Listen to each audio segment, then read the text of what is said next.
मेरा नाम मीना है। मैं नोएडा के पास के एक कस्बे की रहने वाली हूँ। उस वक्त मेरी उम्र 29 साल थी। मेरी एक बेटी थी जिसकी उम्र 11 साल थी और मेरे पति का नाम राकेश था, जो कि ऑटो चलाता था। मेरे पति को हमेशा से ही बेटे की बहुत ख्वाहिश थी, लेकिन जब मेरी बेटी इस दुनिया में आई तो डॉक्टर्स ने कह दिया कि मैं इसके बाद दोबारा कभी माँ नहीं बन सकती।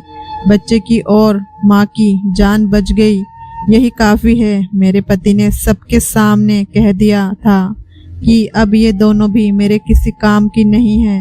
मैंने शादी इसलिए कम उम्र में की थी कि जल्दी जल्दी मेरा बेटा पैदा हो जाएगा तो मेरे साथ खड़ा होगा, क्योंकि मेरा तो कोई सगा भाई भी नहीं था। लेकिन इस औरत ने तो मेरी सारी उम्मीदें ही तोड़ दी थी। अब मैं इससे छुटकारा पाकर जल्द से जल्द दूसरी शादी करूंगा। पर 12 साल हो गए, मेरे पति ने मुझे अभी तक नहीं छोड़ा और ना ही किसी से दिल लगी की। इसलिए नहीं कि वह मेरे साथ बहुत ही ज़्यादा वफादार था, बल्कि इसलिए क्योंकि उसे पता था कि उसे अब कोई भी अपनी बेटी का रिश्ता नहीं देगा। वो पूरे मोहल्ले और रिश्तेदारों में एक लापरवाह इंसान मशहूर था। उसने अपना ऑटो भी बेच दिया था। मैं घर में कपड़े सिलाई किया करती थी और उसी से घर चलता था। कभी कभी वो कहीं से थोड़े बहुत पैसे ले आता था, लेकिन वैसे सबको ही पता था कि उसकी कोई पक्की कमाई नहीं है। जाहिर है, अगर कोई अपनी बेटी देगा तो कमाई तो ज़रूर पूछेगा और साथ में ये भी देखेगा कि पहली पत्नी से तलाक क्यों ले ली है। इधर अब मेरी बेटी भी मेरे कद जितनी होती जा रही थी, जिसका नाम मैंने शीतल रखा था। बहुत ही ज़्यादा खूबसूरत, दुबली पतली थी और यह बड़ी ही अजीब बात थी कि हमारे ख़ानदान में ये पहली लड़की थी जिसका रंग भी बहुत ज़्यादा गोरा था। लेकिन मेरी बेटी बहुत ज़्यादा मासूम थी। मैंने सारी ज़िंदगी उसे अपने सीने से लगाकर छुपाकर रखा था, यह सोचकर कि मेरी एक ही बेटी है, दोबारा कोई बच्चा नहीं हो सकता। अगर उससे भी कुछ हो गया तो मैं तो बे औलाद हो जाऊंगी। इसलिए मैंने उसे सारी ज़िंदगी ज़रूरत से ज़्यादा ही हिफाजत से पाल कर रखा था। और उसका नुकसान ये हुआ था कि वो ज़रूरत से ज़्यादा ही मासूम थी। उसे किसी बात का पता ही नहीं था। मैं उसको लड़कियों के साथ खेलने जाने के लिए भी नहीं छोड़ती थी। इस तरह उससे किसी की दोस्ती नहीं हुई और उसने मोहल्ले की लड़कियों के साथ ज़्यादा वक्त नहीं गुजारा। मैं उसे शादियों में भी नहीं लेकर जाती थी और इसके अलावा हम गरीबों का और कौन सा आना जाना होता है। लेकिन मैं सोचती रहती थी कि मैं उसके साथ हूँ, सारी ज़िंदगी में उसका ख्याल रखूँगी। मैं तो उसे बाहर के ख़तरों से भी बचा रही थी। मुझे क्या पता था कि कभी कभी ख़तरे अंदरूनी भी होते हैं। खैर, ये तो एक लंबी बात है। जब मेरी बेटी थोड़ी जवान हो गई तो मेरे पति ने उससे बहुत ज़्यादा प्यार करना शुरू कर दिया, जबकि सारी ज़िंदगी उसे दुत्कारता आया था। कहता था कि तेरी वजह से तूने अपनी माँ को बांझ बना दिया और मेरे बच्चे इस दुनिया में आने से रह गए। नहीं तो मुझे 10 बेटे पैदा करने थे, लेकिन ये सब तो किस्मत का खेल था। मैं कहती कि इसमें मेरी बेटी का कोई कसूर नहीं था, लेकिन अभी तक वह मेरी बेटी से नफरत करता था, उसे ताने देता था, उसे अपने साथ कहीं लेकर नहीं जाता था, उसे अपनी बेटी नहीं मानता था, उसके सिर पर प्यार से कभी हाथ भी नहीं रखता था। लेकिन आज तो मैं सामने का मंजर देखकर हैरान रह गई। वह मेरी बेटी को अपने पास बिठाकर बैठा था और उससे बहुत प्यार से बात कर रहा था और कह रहा था कि तुम्हारे लिए क्या लेकर आऊं, 1-2 दिन के लिए शहर से जा रहा हूं। मेरी बेटी भी हैरान नजर आ रही थी। उसने कोई चीज़ बता दी और उठकर अपने कमरे में चली गई। मैंने अपने पति से कहा कि क्या बात, आजकल बहुत प्यार आ रहा है अपनी बेटी पर। तो कहने लगा कि बस अब मैं बूढ़ा हो गया हूँ और मुझे एहसास हो गया कि हमारे बुढ़ापे का सहारा है। मैं भी तो पागल था, बस यही सोचता था कि नस्ल बढ़ जाएगी, लेकिन अगर ये मेरे नसीब में ही नहीं है तो मैं क्या कर सकता हूँ। मैंने तेरे साथ नहीं, ऊपर वाले के साथ जिद लगाई थी और ईश्वर के साथ जिद नहीं लगानी चाहिए। अभी ये मेरी बेटी है और मैं इससे बहुत ज़्यादा प्यार करूँगा। यह सुनकर मेरी आंखों में आंसू आ गए। चलो इस इंसान को समझ तो आई। और मैंने उससे कहा कि अब तो बेटी जवान हो रही है, अब 2-3 साल में इसकी शादी हो जाएगी और फिर हमारी बेटी हमें छोड़कर अपने ससुराल चली जाएगी। लेकिन तुमने इतने साल बर्बाद कर दिए। कितनी प्यारी सी बच्ची थी हमारी, जब छोटी थी कैसे भाग भाग कर तुम्हारे पीछे पीछे जाती थी, तुम्हें बाबा बाबा कहती थी और तुमने उसे गोद में भी कभी नहीं लिया। इस बात पर मेरे पति की आंखों में भी आंसू आ गए। उसने कहा कि मैंने वाकई काफी सारा वक्त बर्बाद कर दिया, लेकिन अभी भी देर नहीं हुई है। जब बेटी बहुत छोटी थी तो मैं उसको उसके पिता के साथ नहीं छोड़ती थी, ये सोचकर कि किसी दिन उसको गुस्सा ना आ जाए और वह मेरी बेटी को जान से ना मार डाले। लेकिन मुझे यकीन हो गया था कि इसके दिल में वाकई उसकी बेटी के लिए प्यार जाग गया है। आखिर वो उसका अपना बाप था, कोई सौतेला नहीं था। हमारे दिन इसी तरह गुजरने लगे और ये दोनों बाप बेटी बहुत ही ज्यादा करीब आ गए। जो लम्हे इन्होंने एक दूसरे के साथ नहीं गुजारे थे आज तक अब वो गुजार रहे थे। वो मेरी बेटी को अपने साथ बाजार भी ले जाता, उसके लिए तोहफे भी लेकर आता और खाने पीने की कोई ना कोई चीज जरूर ही लेकर आता था। मुझे आजकल एक जगह नौकरी मिल गई थी। एक सेंटर था जहाँ पर जाकर मैं कपड़ों की सिलाई किया करती थी और एक सूट के साथ काफी अच्छे पैसे बच जाते थे।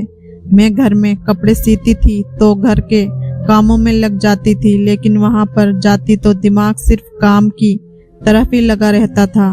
पहले मैंने ये काम करने से इनकार कर दिया था, लेकिन अब सोचा कि मेरे पति देव हाल ही तो हैं। मेरी बेटी का ख्याल रखने के लिए जवान बच्ची को घर में अकेला छोड़कर तो नहीं जा सकती थी, लेकिन आजकल घर के हालात कुछ और ही थे। इसलिए मैंने सोचा कि मैं ये काम कर लेती हूँ और मैं ये काम करने के लिए रोज जाती थी। शाम को जब वापस आती थी मेरी बेटी मुझे रोज खुशी खुशी बताती थी कि आज पापा ने मुझे ये चीज ला कर दी, आज वो मेरे लिए सूट लेकर आए और आज हम सैर करने गए थे।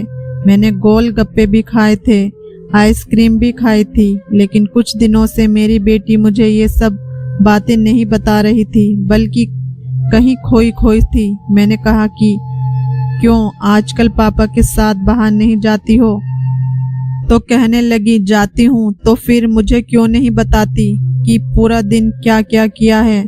मैं तो काम ही करती रह जाती हूँ। तुम दोनों के ही तो मजे हैं, मुझे बताया तो करो, कम से कम मैं सुनकर ही खुश हो जाया करूँगी। मैं अपनी बेटी से मुस्कुराकर बात कर रही थी क्योंकि मैं उसके लिए खुश थी, लेकिन वो बिल्कुल भी खुश नजर नहीं आ रही थी। फिर मेरी बेटी बीमार रहने लगी। कभी कहती मेरी कमर में दर्द है तो कभी कहती मेरी टांगों में दर्द है। मुझे समझ ही नहीं आ रहा था उसके साथ क्या हो रहा है। एक ही डॉक्टर थी हमारे पूरे गांव में, उससे बात की तो उसने कहा कि बच्ची जवान हो रही है, इसलिए ये सब कुछ हो जाता है। तुम ज्यादा फिक्र मत करो, जब इसे दर्द हो तो दर्द की गोली दे दिया करो, इसकी खुराक बेहतर करो, दूध वगैरह दिया करो तो ठीक हो जाएगी। मैंने कहा ठीक है। मैंने उस बात पर ज्यादा ध्यान नहीं दिया। और अजीब बात यह भी थी कि आजकल मेरा पति वैसे तो बहुत खुश था, उसका मूड भी बहुत अच्छा था। काफी दिनों से उसने मेरे साथ झगड़ा भी नहीं किया था, घर में पैसे भी लेकर आ रहा था, लेकिन मुझसे दूर दूर भाग रहा था। हमारी कौन सी अभी इतनी उम्र हुई थी, और अगर वह इतना ही खुश था तो थोड़ी सी मोहब्बत मेरे साथ भी तो बांट सकता था। सारी जिंदगी तो मेरे साथ लड़ता ही रहा था, लेकिन वह मुझसे ऐसे दूर भाग रहा था जैसे मैं उसके लिए गैर हूँ। मैं उस बात पर थोड़ी हैरान थी, लेकिन मेरे इतने काम थे कि मेरे पास कुछ और सोचने और करने के लिए वक्त ही नहीं था। एक दिन मैंने अपने पति को कहा कि अपने बेटे के लिए कोई रिश्ता देखते हैं। उसने कहा कि अभी से तो मैंने कहा कि हाँ, रिश्ता होते हुए भी तो 1-2 साल लग ही जाएंगे और शादी भी तो जवानी में ही होनी चाहिए। अभी तक हम लोग भी जवान हैं और देखो भगवान की करनी हमारी बच्ची भी जवान हो गई है। हमने कौन सा इससे नौकरी करवानी है, जब कुछ नहीं करवाना तो शादी करवा देते हैं। मेरे पति ने कहा कि नहीं, अभी तो नहीं, अभी तो यह बहुत छोटी है, मैं तो इसकी शादी 21 साल की उम्र तक ही करूँगा। जब तक ये 21 साल की नहीं हो जाती मैं इसकी शादी नहीं करूँगा। मैंने कहा कि 21 साल तो बहुत ज़्यादा हैं, 19 साल सही हैं। तो उसने कहा कि नहीं, जब तक लड़की समझदार ना हो जाए उसकी शादी नहीं करानी चाहिए, इससे पहले उसकी शादी करना जुल्म होता है। मैंने कहा कि काश मेरे बारे में भी कोई ऐसा सोच लेता, तुमने तो मुझ पर 17 साल की उम्र से ही जुल्म करना शुरू कर दिया था। उसने कहा कि हम तो अनपढ़ जाहिल लोग थे, हमें किसी बात का पता नहीं था, कोई मशवरा देने वाला भी नहीं था। हमारे माँ बाप भी हमारी तरह ही थे, लेकिन अब हमने दुनिया देख ली है तो अब हम भी ऐसा फैसला नहीं करेंगे। और फिर हमारी एक ही तो बेटी है। मेरे पति ने ये बात बड़े प्यार से की थी, वरना सारी जिंदगी इस बात को उसने मेरे लिए ताना ही बनाया था कि एक ही बेटी पैदा कर पाई, उसके बाद बांझ हो गई। क्या करूं मैं इसका, ये कोई मेरी नस्ल थोड़ी बढ़ाएगी, मेरा खर्चा करवाकर अपने घर चली जाएगी। बहुत दिल दुखाया था मेरे पति ने मेरा, लेकिन मैंने उसे फिर भी माफ कर दिया था, ये सोचकर कि वो मेरी बेटी का बाप है। लेकिन मुझे ये नहीं पता था कि एक दिन वह कुछ ऐसा कर बैठेगा कि मैं उसे माफ नहीं कर पाऊंगी। एक दिन मुझे मेरी बेटी की तबीयत सुबह से ही कुछ ठीक नहीं लग रही थी और फिर ऐसा हुआ कि वो दोपहर तक बेहोश हो गई। मैं उसे डॉक्टर के पास ले गई तो डॉक्टर ने ऐसी बात बताई कि सुनकर मैं हैरान हो गई। मैंने कहा कि मेरी बेटी ऐसी बिल्कुल भी नहीं है। उसने कहा कि आपकी बेटी के साथ वही हो रहा है जो नहीं होना चाहिए। मैं अपनी बेटी को घर लेकर आई और फिर उसके मुंह पर थप्पड़ मार के पूछा कि तूने किसी के साथ कोई चक्कर तो नहीं चलाया। वह मेरे पैरों में गिरकर रोने लगी कि मैंने ऐसा कुछ भी नहीं किया माँ। फिर उसने मुझे ऐसी बात बताई कि आज ऐसा लगा कि जैसे आसमान मेरे सर पर गिर गया हो, मेरे पैरों के नीचे जमीन ही ना हो और दुनिया के सारे पत्थर मुझे लग रहे हैं। मेरी आंखें भर गईं। मैंने अपने आप को कमरे में बंद कर लिया और 3 घंटे के बाद बाहर निकली और बेटी से पूछा, ये झूठ तो नहीं बोल रही? उसने कहा कि सच बोल रही हूँ माँ, मेरी बात का यकीन कीजिए। फिर रात को मेरे पति ने ऐसा मंजर देखा कि वह हैरान रह गया। मैंने अपनी बेटी को अपने कमरे में सुलाना शुरू कर दिया। मेरे पति ने कहा कि उसको यहाँ क्यों सुलाया है, उसका तो अपना कमरा है। मैंने कहा कि अब से यहीं सोया करेगी। उसने कहा कि फिर मैं कहाँ जाऊं? तो मैंने उससे कहा कि तुम्हारी जहाँ मर्जी वहाँ चले जाओ। मेरे पति ने कहा कि तुझे क्या हो गया है, तूने अपना मुंह क्यों बना रखा है? मैंने कहा कि मैंने मुंह नहीं बनाया, मैं अपनी बेटी को गले से लगा कर ही सोऊंगी। और अभी भी मेरी आंखों से आंसू निकल रहे थे। अगले दिन से मैंने काम पर जाना भी छोड़ दिया और फिर से घर में ही कपड़े सीने लगी। मेरे पति ने कहा कि काम पर क्यों नहीं जा रही हो? तो मैंने कहा कि काम छोड़ दिया। मेरी इस बात पर वो बहुत हैरान हो गया। उसने कहा कि इतना अच्छा काम तुमने क्यों छोड़ दिया? मैंने कहा कि हाँ, मैंने छोड़ दिया। और वैसे भी तुम्हें क्या, अच्छा हो या बुरा, मेरा दिल नहीं किया करने का तो मैंने छोड़ दिया। और तुम भी अपने ऊपर तवज्जो दो, जो तुम कर रहे हो अच्छी बात नहीं है, इसलिए अपने आप को बदलो। यह सुनकर मेरे पति ने मुझे हैरानी से देखा। पता नहीं क्या बोलती रहती है ये पागल औरत। दरअसल उसको मेरी बातें समझ में आ गई थी। इतना तो वो कोई छोटा बच्चा नहीं था। मेरा इशारा यही था कि वो अपने आप को सुधार ले और वो इस बात पर लड़ाई करता कि इसको कमरे में से निकालो। मैंने अपने पति से कहा कि मुझे कोई ज़रूरत नहीं है तुम्हारी, और वैसे भी तुम्हारा मेरे बगैर गुजारा होता है। तो अब क्या है? उसने कहा कि पत्नी हो तुम मेरी, मुझे तुम्हारी ज़रूरत है। मैंने कहा कि मुझे तुम्हारी ज़रूरत नहीं है, मेरी बेटी मेरे साथ ही सोएगी। अगर तुमको कोई मसला है तो फिर मैं अपनी बेटी के कमरे में चली जाती हूँ। लेकिन उस कमरे के अंदर दरवाज़ा नहीं था, इसलिए मैं वहाँ नहीं जाना चाहती थी। हम लोग गरीब थे, हमसे एक दरवाज़ा भी लगवाया नहीं जा रहा था। दिन इसी तरह गुजरने लगे और मेरी बेटी की तबीयत ठीक होने लगी।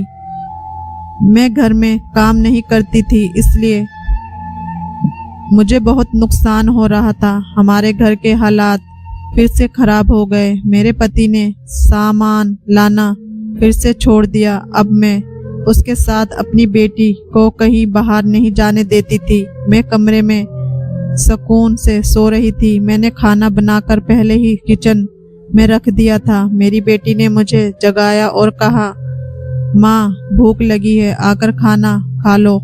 मेरा पति भी बाहर बैठा था। हम लोगों ने मिलकर खाना खाया और उसके बाद मुझे होश ही नहीं रहा कि मैं कहाँ हूँ। आधी रात को मेरी आँख खुली तो ये देखकर कदमों तले से जमीन निकल गई कि मेरी बेटी तो मेरे पास नहीं थी। मैं फौरन उठी और बाथरूम की तरफ गई कि शायद वो बाथरूम में होगी, लेकिन वहाँ पर भी नहीं थी। इसके बाद मैंने ऐसा मंजर देखा कि मेरे कदमों के नीचे से जमीन निकल गई। मेरी बेटी अपने कमरे में सो रही थी और मेरा पति चारपाई पर बैठा था। मैं उसे कुछ पल देखती रही। उसने कहा, क्यों पागलों की तरह घूर के देख रही हो? उसने कहा कि जाकर सो जा, चल और यहाँ से जा। उसने खाने में नींद की दवाई मिलाई थी, वरना मुझे कभी भी ऐसी बेहोशी वाली नींद नहीं आती थी। मुझे पता ही नहीं चला कि मेरी बेटी कब उठकर गई। सुबह मेरी बेटी को बुखार था और उसको होश ही नहीं आ रहा था। मैं बहुत ज़्यादा परेशान थी। एक मोहल्लेदार औरत को उसके पास बिठाया और दिल में एक फैसला कर लिया। मैं मोहल्ले में गई और पार वाले की दुकान से फावड़ा ले आई। रात को पूरे मोहल्ले की बिजली खराब थी, लेकिन सर्दियां थी, इसलिए सब लोग सुकून से सो रहे थे। हर तरफ सन्नाटा पसरा हुआ था, बहुत खामोशी छाई हुई थी। सुबह हुई तो मेरी आंख जल्दी ही खुल गई थी और मैं अपने काम में व्यस्त थी, लेकिन अचानक दरवाजे की कुंडी बजी। बजाने वाले का अंदाज ऐसा लगता था कि जैसे वह कोई पुलिस वाला हो या फिर कोई डाकू। बहुत ही बुरी तरह से कुंडी बजा रहा था। मैं घबरा गई और मैंने फैसला कर लिया कि मैं दरवाज़ा नहीं खोलूंगी। मेरी बेटी भी उठ गई और उसने कहा कि माँ क्या हो रहा है और आप क्या कर रही हैं? ये आंगन खुदा पड़ा है और पापा कहाँ हैं? मैंने कहा कि उस आदमी को पापा कहने की कोई ज़रूरत नहीं है। मेरी बेटी ने मुझे देखा तो उसके मुंह से चीखें निकल गईं।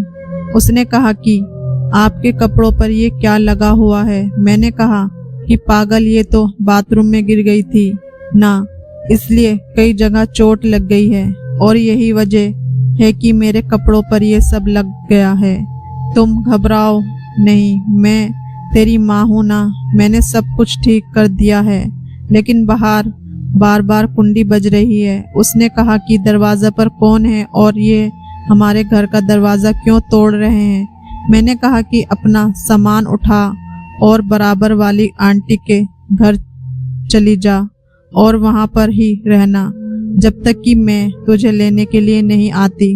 मैं बहुत घबरा गई और मैंने उसका थोड़ा बहुत सामान पैक कर दिया और बराबर वाली के घर भेज दिया। वो मेरी बहुत अच्छी सहेली थी।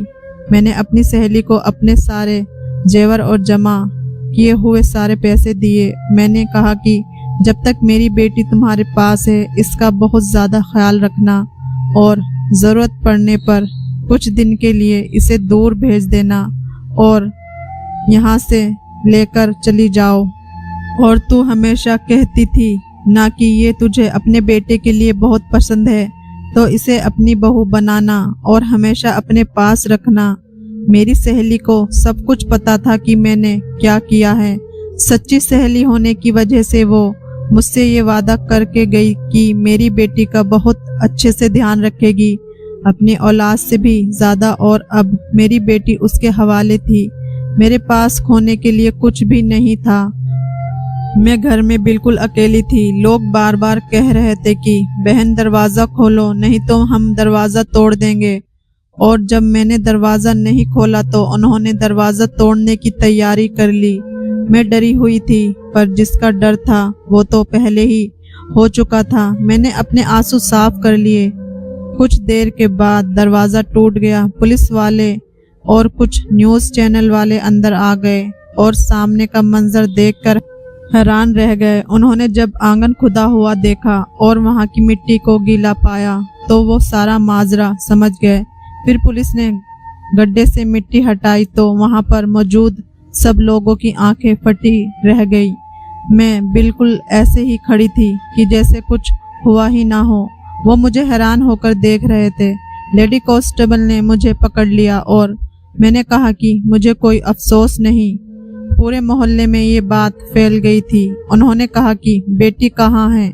मैंने कहा कि वो किसी के साथ भाग गई है, मुझे नहीं पता कि वो कहाँ पर है। मैंने झूठ बोल दिया था। जाहिर सी बात है, मैं नहीं चाहती थी कि वह मेरी बेटी से सवाल जवाब करें और उसे भी पता चले कि मैंने क्या किया है। पर उस वक्त सबसे बड़ा सवाल ये था कि मेरा पति कहाँ था। वो वहीं था जहाँ उसे होना चाहिए था, क्योंकि जो उसने किया था उसके बाद उसकी वही जगह थी। वो लोग मुझे लेकर वहाँ से चले गए। हर इंसान मुझे ऐसे देख रहा था कि जैसे मैं इस दुनिया की ही नहीं हूँ, कि जैसे मैंने कोई ऐसा काम कर दिया है जो किसी से उम्मीद नहीं की जा सकती। तो मैंने कुछ ऐसा ही किया था, लेकिन उस मुकाम पर पहुंचाने वाला भी मुझे मेरा ही पति था। कोई मेरे करीब नहीं आ रहा था। सब मुझसे ऐसे डर रहे थे जैसे मैं इंसान नहीं कोई डायन हूँ, क्योंकि हर हरकत ही मैंने कुछ ऐसी की थी। उस पार की दुकान वाले से भी पूछताछ कर रहे थे। उसने कहा कि इसने तो मुझसे कहा था कि मुझे बड़ा सा फावड़ा चाहिए, मेरे घर में कुछ काम चल रहा है। मुझे क्या पता था कि ये औरत ऐसा करेगी। मोहल्ले वाले भी कह रहे थे ये तो बड़ी अच्छी औरत है, सारे मोहल्ले के कपड़े सीती थी, अच्छी भली थी, बिल्कुल किसी के साथ ना कोई लड़ाई ना कोई झगड़ा। इसका तो ऐसा कोई मसला ही नहीं था। पता नहीं इसको क्या हो गया। हम लोग तो खुद हैरान हैं, और इसकी बेटी भी कहाँ है, हमें ये भी नहीं पता था। मेरी सहेली ने बयान दिया कि मैं उसकी दोस्त हूँ, और पता नहीं ये सब कुछ कैसे हुआ है। उसने मेरी बेटी को कहीं पहुँचा दिया था, और ये उसका बहुत बड़ा एहसान था मुझ पर। इसके बाद मुझसे एक मीडिया वाली लड़की ने बहुत प्यार से पूछा कि आपने आखिर ऐसा क्यों किया। आपने ही पति को मारकर उसको इस गड्ढे में दबाकर आपको क्या मिला। लेकिन मैं बोल पड़ी। मैंने कहा कि कोई भी औरत ऐसा क्यों करेगी भला।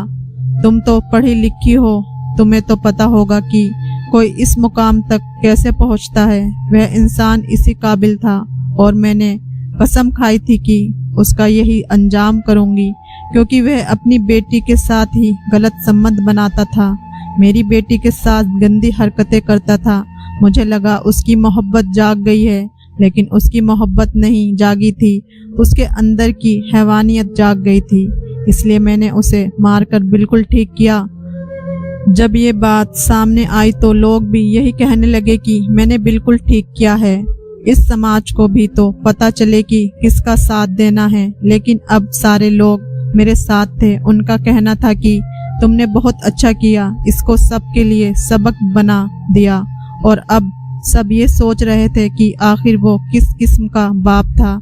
सौतेला तो नहीं था, उसका अपना सगा बाप था। फिर भी उस मुकाम तक कैसे पहुंच गया कि उसने ये हरकत कर ली। मुझ पर मुकदमा भी चला, और फिर सजा भुगतने के बाद मुझे कुछ सालों के बाद ही छोड़ दिया गया। जब वापस आई तो मेरी बेटी अपनी शादीशुदा जिंदगी में बहुत खुश थी, और उसका एक प्यारा सा बेटा भी था। मैंने उससे कहा कि उसके बहुत अच्छी परवरिश करना, मेरी बेटी मुझसे गले लगकर फूट फूट कर रो रही थी क्योंकि उसे अखबार के जरिए सब कुछ पता चल गया था। दोस्तों, उम्मीद करती हूँ आपको हमारी कहानी पसंद आई होगी। पसंद आई हो तो वीडियो को लाइक करें, चैनल पे पहली बार हैं तो चैनल को सब्सक्राइब करें। धन्यवाद।